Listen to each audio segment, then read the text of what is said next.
Warahmatullahi wabarakatuh. Welcome to my channel.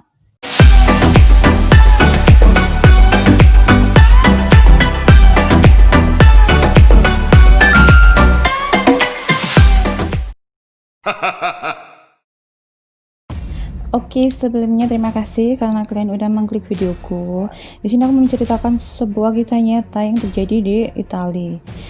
Di sini aku mau cerita tentang woman psycho ya guys, yang merasa tidak koluan. Jadi si woman psycho ini namanya Leonardo Ciancioli. Psychonya kayak gimana? Jadi guys ya, dia itu membunuh manusia itu dijadikan kue sama dijadikan sapi. Ngeri nggak tuh? Langsung aja yuk. Leonardo Ciancioli ini lahir pada 18 April 1894. Dia lahir dari hasil pemerkosaan, katanya sih.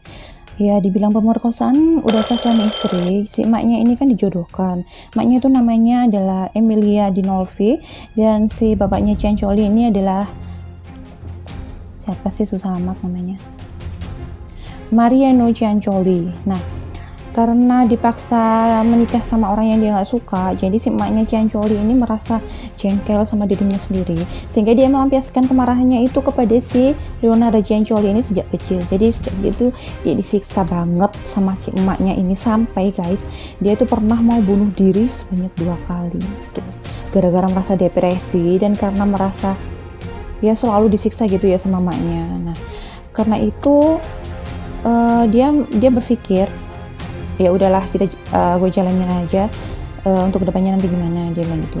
Nah setelah dia tumbuh dewasa, si emaknya ini merasa keekonomian mereka itu nggak ada perubahan. Jadi perekonomian mereka itu apa ya, bisa dibilang sangat memprihatinkan, sehingga mungkin terceletuk gitu ya melihat anak gadisnya itu. Dia bilang, udahlah kau cari aja orang kaya gitu baru kau nikahi, dia bilang gitu. Tapi si Ciancioli ini nggak mau. Kenapa? Karena dia udah punya punya pacar sendiri, punya calon sendiri untuk dinikahinya, dan dia hanya pekerja swasta biasa gitu ya. Setelah itu dia mencoba untuk minta restu sama emaknya itu no ya, emaknya nggak mau dan nggak merestui. Tapi si Ciancioli ini tetap memaksakan diri untuk menikah dengan si kekasihnya ini. Ya setelah menikah itu si Ciancioli itu merasa kayak udah dikutuk gitu sama emaknya ya, karena nggak ada perubahan dalam kehidupan perekonomiannya dia. Jadi dia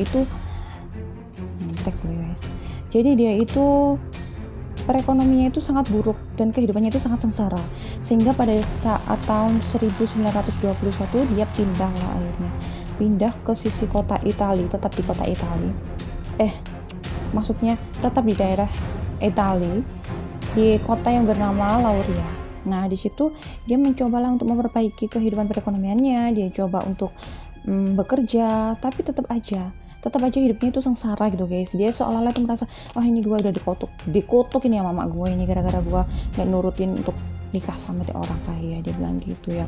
Akhirnya kehidupannya itu nggak ada perubahan ya guys, tetap aja sengsara. Hingga akhirnya tahun 1927 si Leonardo Ciancioli ini ditangkap karena kasus penipuan. Oke guys, dan setelah bebas, si Leonardo Ciancioli ini pindah beserta suaminya ke kota bernama Lacedonia, tetap di Italia.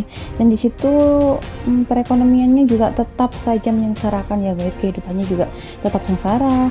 Hingga akhirnya yang sangat menyengsarakan adalah tahun 1930 rumahnya itu hancur lebur karena bencana gempa. Nah disitulah dia mulai pindah lagi ke kota yang bernama Correggio. Di situ dia mengalami peningkatan karena dia di situ mulai bekerja, yaitu memulai usahanya dengan membuat sabun. Nah inilah awal mulanya guys. Setelah perekonomian dia membaik, akhirnya dia